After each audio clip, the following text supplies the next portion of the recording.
Kevin Dunn, There we go. Legal Shield. Legal Shield. All right. Why? Why Legal Shield? A few reasons. One, I've always hated bullies. It's always bothered me. Yeah. Like the only real fights I ever got in with a kid was people picking on other kids, and it would drive me crazy. Okay. And as you navigate our culture nowadays, whether it's a government or a business or a human being, I think that they can do whatever they want to do because simply they think they can. And obviously it manifests in sexism and racism in a lot of different ways, but Right. Bullies they don't care. They don't care who you are. If they can get away with it, they're going to get away with it. Right. And so I love using Legal Shield to disavow those bullies of that notion that they can get away with it. Right. Right. Put a cost to it, and it makes them a little less likely to do it again to somebody else. So for starters, growing up, that was my big thing. The second thing, my dad died when I was a kid. I was 17 years old, died of cancer. And thank God my parents had their wills and their estate planning and life insurance. They had it in place. Because Xavier, I would go to these bereavement groups with other kids. Yeah. Those families were wiped out emotionally and financially. They had no plan. Wow. And so that's why I got into the insurance business, and I could help them with their insurance and their investments and whatnot. But I'm telling you, every year I would do an annual review. The first 5 years I was in that industry, and nobody had their estate planning done. Yeah. They didn't want to spend $1,000 a person. Right. So I was able to use Legal Shield to go from 99% of my clients not having their estate planning done. Within a couple of years, 99% had it done. And from there, Legal Shield just exploded, and I was making more part-time revenue-wise with Legal Shield than I was even full-time. So you told me As a something about this professional. in the now is that you've been doing Legal Shield now for 26 years. Well, May 8th will be 26 years. So that means that the first time I ever was exposed to Legal Shield, you were pushing Legal Shield, and I'll take it back to this. This is probably like 2000. Yeah. You were doing Legal Shield I had already been doing it for a couple of years. for a Yeah. couple years already, right? Yeah. So and this is back when Lombino, what is it? It's still Lombino Martino, Lombino Martino. but it used to be Luce, Riggio, and Lombino. Lombino. Well, I think Yeah. Lombino Martino. I think that's. They've what been doing it for like 15 years now. Yeah. Okay. So then maybe I remember from a different instance, Yeah. but I remember their office used to be in Fife, Used to be in but now five. it's in Lakewood. Now it's in Lakewood. Yeah. So I've been aware of it. You've been around for a minute. Yeah, aware of it. I've been aware of it for a while, but I guess what I want to know is like Legal Shield for businesses, Yeah. right? We go to Ignite You, Yeah. right? We're at Ignite You, and we're around businesses all the time. Where does it get strong for businesses?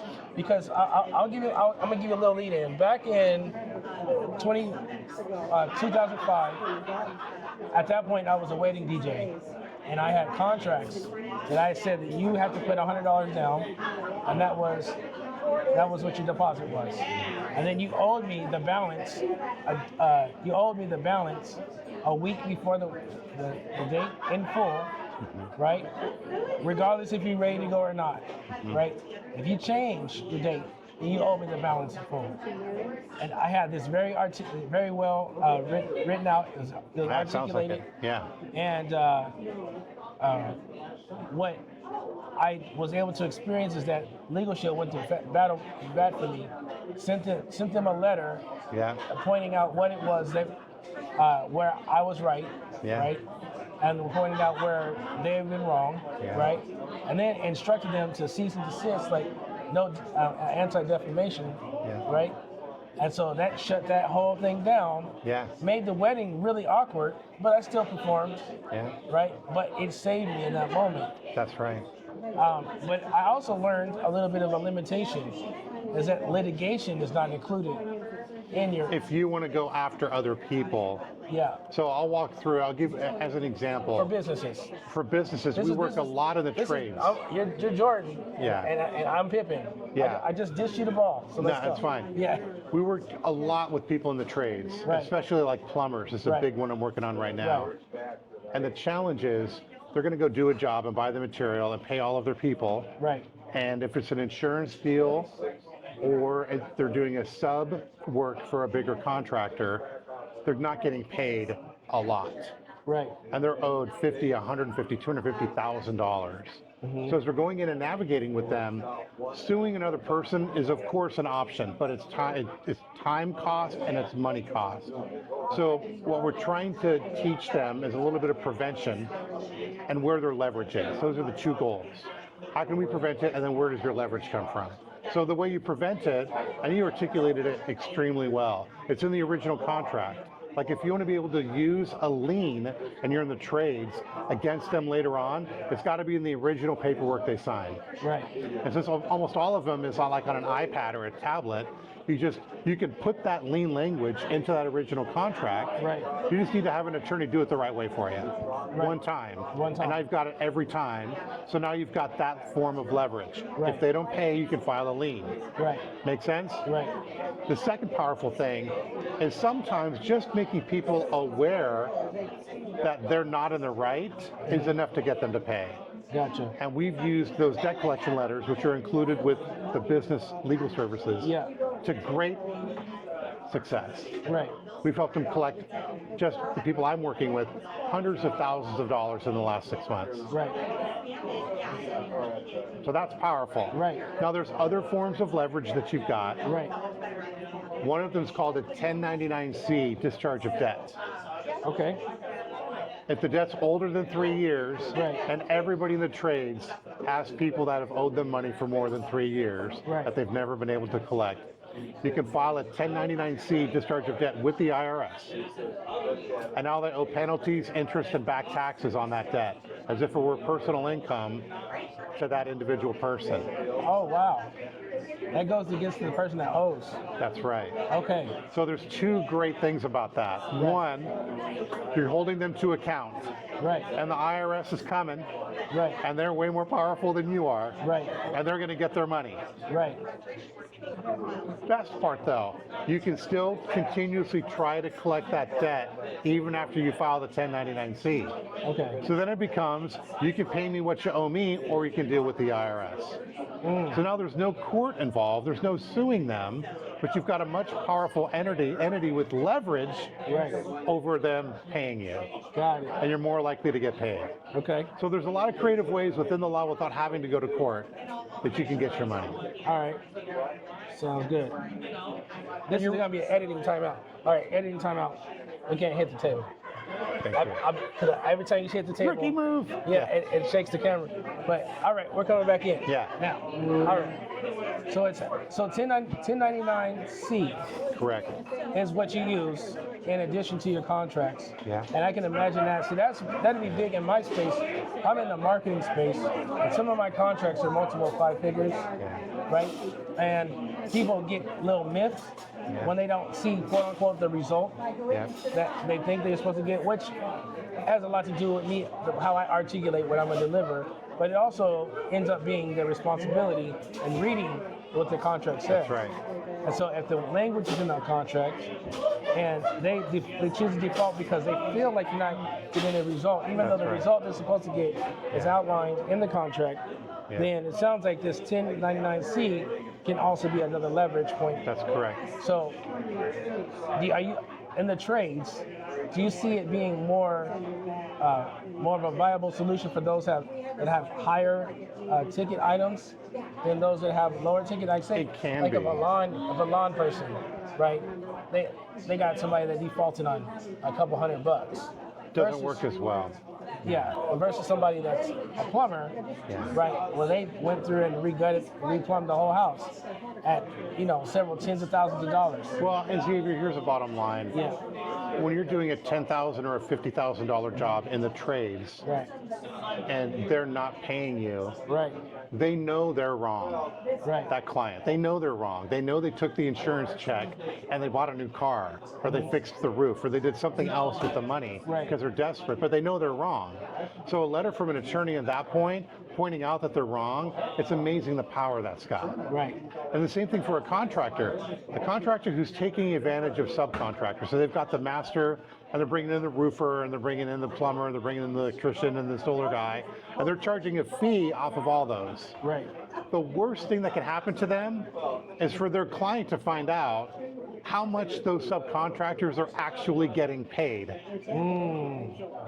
So if they find out, wait a minute, you did a $15,000 plumbing job, Right. but the general contractor is charging $30,000 to the client. So when they have that lien paperwork signed, they don't serve the contractor. Guess who they serve? The property owner. Property owner. So the property owner is going, why am I getting a lien for $15,000? I thought I paid 30. Well, actually, you did pay 30, but you owe us 15 because that's all we got paid, and the rest of that sum is going to your general contractor. The general contractor does not want that to get out. Yeah. So a letter from a law firm to the property owner is Right. extremely powerful. Right. Right. And so, and do you feel like that's where a lot of business owners really benefit, is that they're able to get that first blush of action, and that's usually that's what corrects it. So The challenge is a bully doesn't think that anybody's going to hit back. right, They're shocked right, when they get called out on it. right, And so a lot of bullies aren't as tough as other people think they are. right, So when they get a letter from the attorney and you push back on them, a lot of times they'll just fold. right, And that's the power of having somebody that knows the law and knows what your rights are and helps you write a contract in the beginning the right way. right. Now you've got leverage over them that they don't have back over you. Gotcha. I gotcha. Okay. Yeah. So let me ask you a little. Let's dive a little deeper. Say if somebody doesn't act on that first letter, right? How long is it going to be before the next action? At this point, from the business owner's perspective, at this point, should they be expecting to just have their money just gone in the wind, or are they still in a place where they're hoping to recoup the? They should still hope. Because I'll give you an example of an action that has been pretty effective without costing a small fortune. Okay. You can, at a 25% discount, retain the law firm to prepare the lawsuit. So they can get everything all filled out and completed and ready to submit to the courts. And then, with one of the debt collection letters, you can send along a copy of that lawsuit that you're ready to file. Okay. Then it's like, okay, they're getting ready to go. So what happened? So have you ever had anything? Have you ever experienced somebody that actually went to trial? I know you have. Many times. Many times.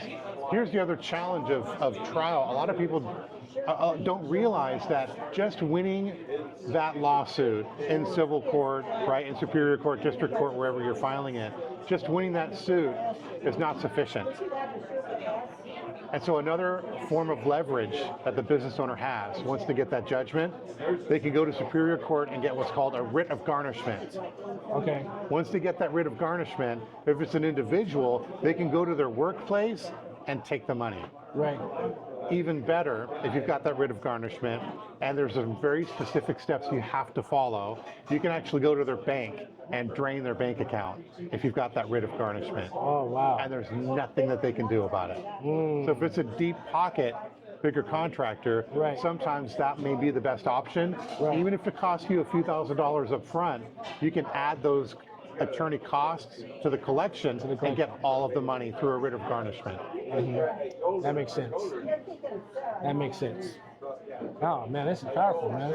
I don't think a lot of people understand this about Legal Shield, and you specifically, because of the number of years you've been in it and the number of different scenarios that you've been involved with. I've seen a lot. You've seen a lot. Yeah. Right. So just connecting with you and being connected to you is a huge resource.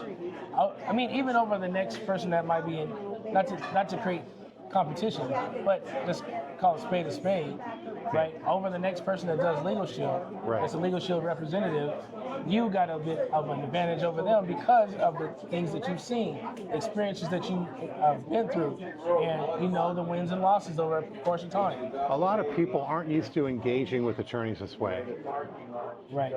where it's more of a conversation than it is I'm checking the clock every 10 minutes because it's another $50. Right. How's the weather? I don't have time for the weather. Right. I want to get to it.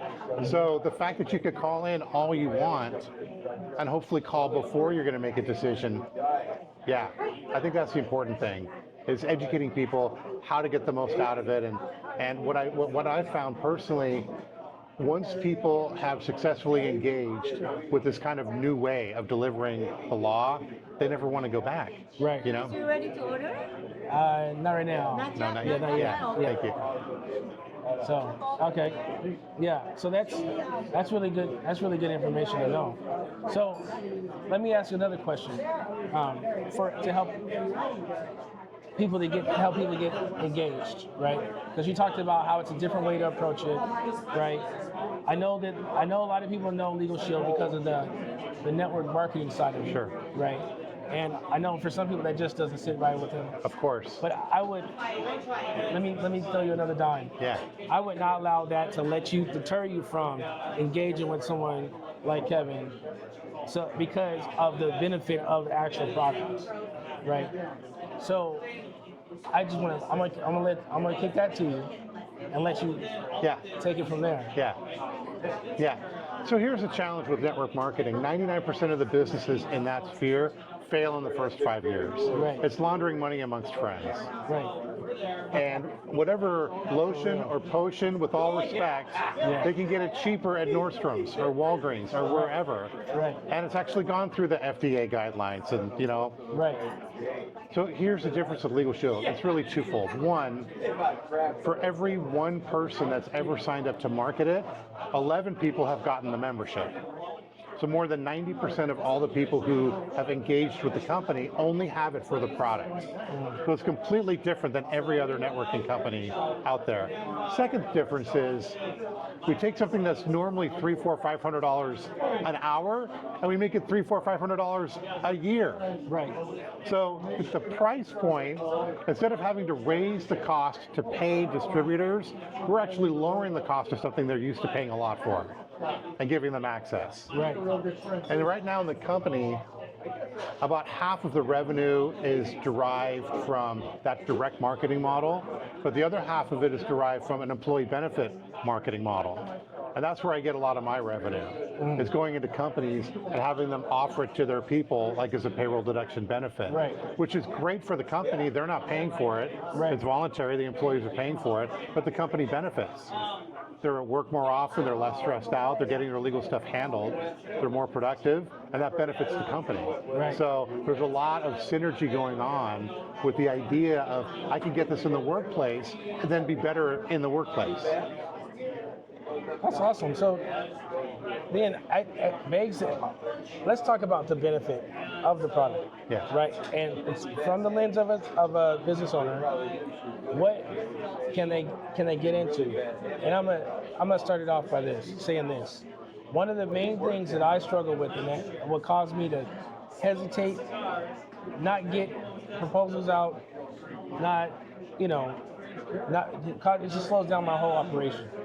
Is the legal side, and I talked about when I had a contract when I was a DJ.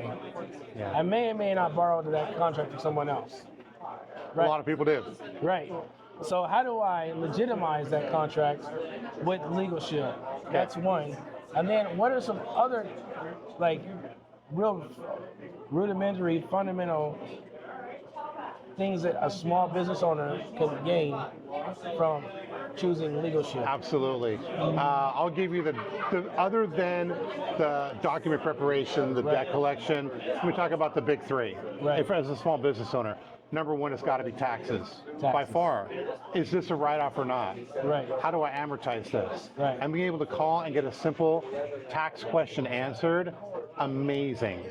Sometimes you've got a big tax question like, I'm going to buy this equipment, what's the best way for me to write it off?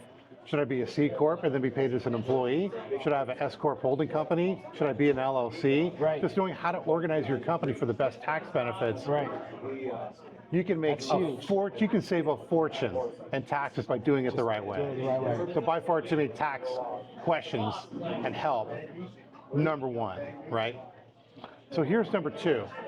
Number 2 is never sign or do anything unless your attorney looks at it first. Okay. Ever, ever, ever, ever. Okay. So you talked as an example of borrowing a contract from a friend in the same industry. Right. You can use it, but have the law firm look at it first. Right. Or if you're signing a contract with a vendor or with another client or with anybody, a supplier, have the law firm look at everything. A lease agreement if you want to go get space. Right. That saves people another fortune. Right.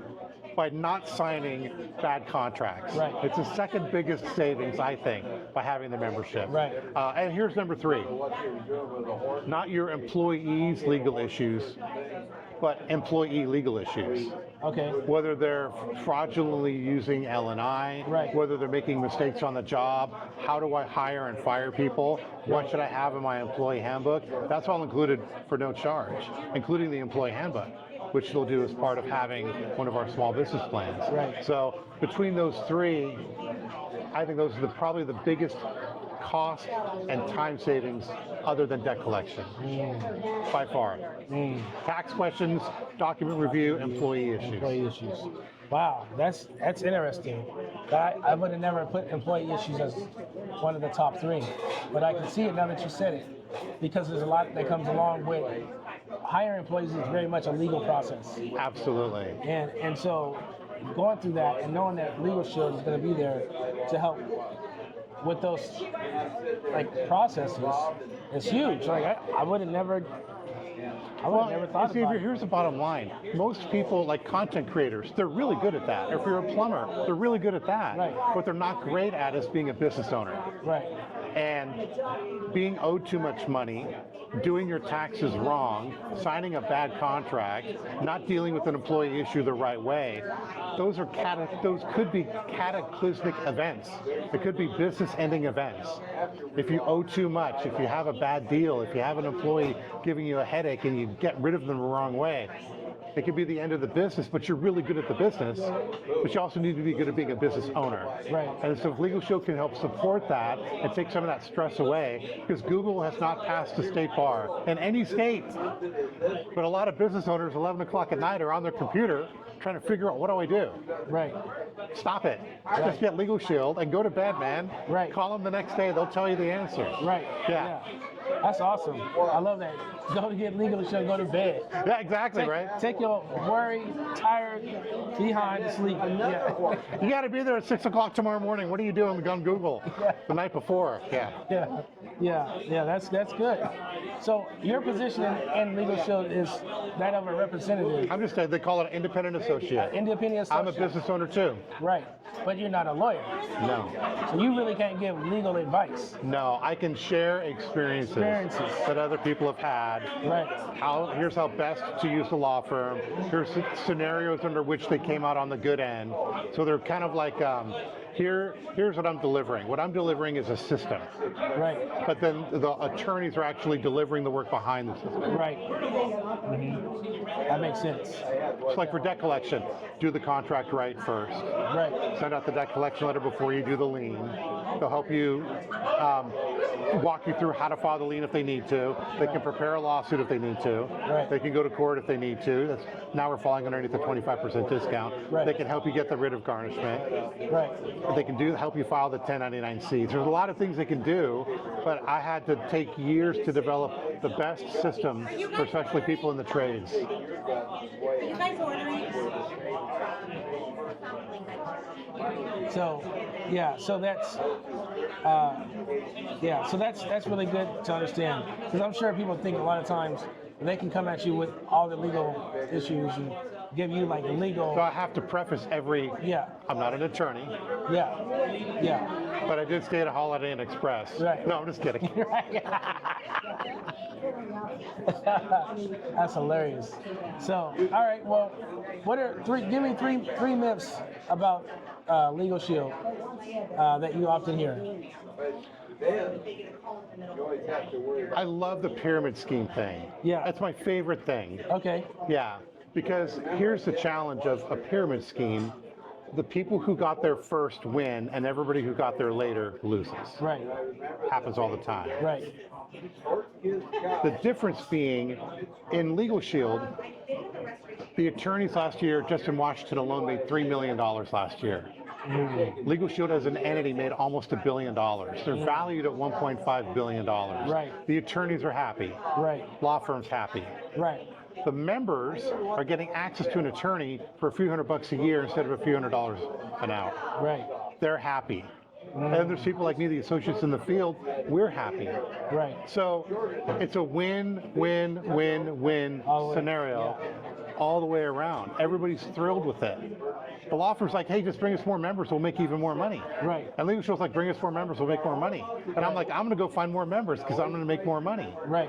And then the members like, I'm gonna keep this for years because I'm happy and it's saving me money. Saving me. Yeah. Right? So the other challenge is most pyramid schemes fall within a few years the minute they're found out. Right. Well, Legal Shield got started in 1972. Right. If it was a scheme, Xavier, it would have been found out A long time ago. by now. Right.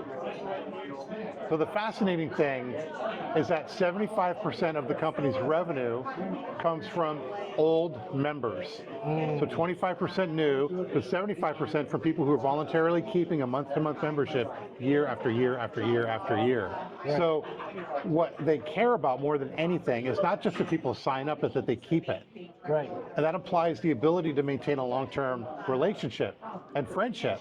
So when I sign people up and keep in touch with them over the years, most of my business comes from happy members. Got it. Almost all of it. So the reason I'm not worried about it when people say pyramid scheme is that we've stood the test of time.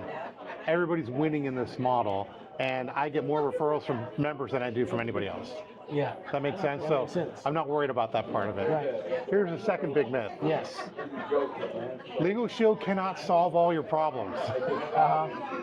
Just paying the $30 a month for the personal membership.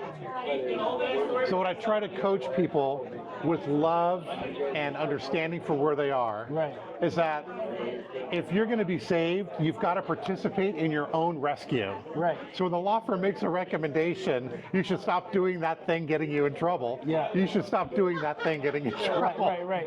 Right? So, and a great example is traffic tickets. Right. That will go to court if you have a personal membership and fight the traffic ticket. But maybe stop getting 30 traffic tickets. Right. They're not going to be able to beat every single one of them. Right. So participate in your own rescue. Right. Take a little bit of responsibility Right. for what you're doing. That's myth number 2 is that it's just going to solve Yeah. everything. That's a good point Yeah. that you make.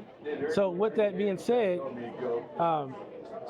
there is some limitations to understanding where it starts and stops. Yeah, exactly. Is that something that you articulate up front? Yeah, I do. And that's the third, is that even if you can't retain the law firm, you just don't have the money, at least you need to be doing everything you can to make it better. And family law is a great example.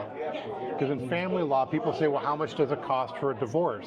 Right. And the real answer is the true cost is how much your evil ex is willing to pay their attorney. That's the real cost of a divorce. Right. Because they can drag it out, they can drain your funds. If they've got $50,000 squirreled aside that you didn't know about, they can spend 50, and if you don't have any, you're in trouble. Does that make sense? Yep. But there's still things you can do. Sometimes in a situation, you need to get the less bad thing to happen. Right. So sometimes you can't win, but how can I minimize the downside? How do I make sure that I'm getting some visitation? And over time, truth will prevail. Right. Right? And we keep going back to court, it will be apparent they're not the best person to watch the kids. I'm the best person to watch the kids. But you got to keep hope alive, and you got to keep in the struggle, and at least listen to the advice of the law firm of what to say when you do go in. There's a lot of things they can do, even if you can't afford the 25% discount. So don't give up just because you don't have a big retainer for them. You should still be doing everything you possibly can for yourself. Got it. That makes sense. Yeah. All right. So those are the 3 big myths. Yeah. Those are the 3 big myths. Okay. That's very practical. Those are easy to unpin, I guess. Well, and what I found too is that most people, if given the opportunity, like what they say, when God closes a door, he opens a window. Right. I love that, right? Okay, but dude, you still have to jump out that window. Right. you gotta move. Right. Like when you pray, move your feet. Right. It's not just asking, you got to do while you're asking. Right. And Yeah. then you're blessed. Right. That's my opinion. Yeah. So if you have a challenge put into your life, or maybe you're the challenge that's been put into your life, Right. sometimes our mistakes come from us, sometimes it's from the mistakes of other people. Legal Shield is just one of the tools that I think everybody needs to have to make better decisions and have greater hope. Right. You got to get that angle covered. If you're making a decision, there's an emotional part, there's a financial part, and nowadays there's usually a legal part. And that's where Legal Shield comes in. You got to get that part taken care of to make better decisions about the other two. Got it. Yeah, that's really good. So what's one way people can like engage you? How do they find you? Best ways to text me. Text you. Okay. Absolutely. Yeah, I return texts very fast. Even if I'm engaged in something else, usually I can fit in a quick text. I let them know I'll get a hold of them. Okay. That's the best way. That's the best Yeah. way. Okay. How do they get that text message? How do they get the number? 253-905-9111. Really? I've had the same number for 26 years. You got a 911 number? Yeah, but only call me if it's a big emergency. No, I'm just kidding. Wow. That's I know, I love my phone number. Yeah. 253-905-9111. 905-9111. Yeah. Okay. So we know when you get that 911, it's time to talk business. That's exactly right. Get down to business. And Yeah. you handle both personal And business. And business Yeah. memberships. Yeah. Awesome. Yeah. All right. Well, I think that's probably the shortest one I've done so far. But I Love feel like it. we covered a lot. Xavier's such a great guy. Yeah. But yeah, you guys reach out to Kevin. Make sure you get your legal things in order. Make sure that you understand what the personal benefits are versus the business benefits, and the circles like we run in, we probably need both. Yeah. Right. So, Exactly. all right, Kevin. Appreciate it. Yes, sir. Thank you very much. Yes, indeed. Yeah, great job. Thanks.